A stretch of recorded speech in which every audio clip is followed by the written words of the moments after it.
Wiper. Jina sasa kwa heshima ya Gen Z. Kwa heshima ya Gen Z tunasema WPF, maana yake Wiper Patriotic Front. Wangapi wanakubali hiyo jina mpya?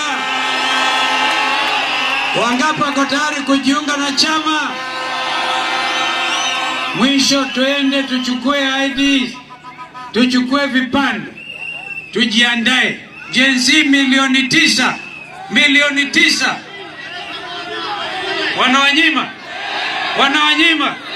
Wanawanyima.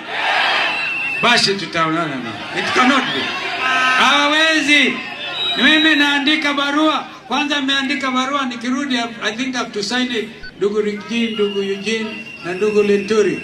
We are writing a letters of opposition to the Registrar of Persons and asked for the last 24 months, tangu 2023-2024, ni Wakenya wangapi vijana wamepata ID? Kwanza ajibu swali, na tunataka tujue ukiona kipande yako inasema wewe ni Mugiriama, ni Mkamba, ni Mjaluo, inaandikwa, si ni kweli? Tunataka tujue by communities ni wangapi vijana wameandikishwa. Na nimeona wamejaribu kidogo, wamesema at secondary school sasa, I hope they follow that. Yule mtoto wako form 4 lazima akitoka hapa atoke na ID. Akitoka na ID achukue kura, kwa sababu tume ya Ruto imewekwa ndani, sio? Hiyo tume ya Ruto tuko na dawa yake.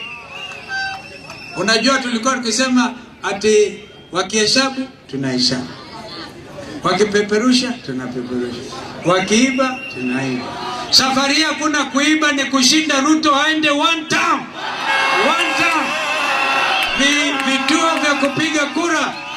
Vituo vya kupiga kura ni 1046 46 primary schools. Vijana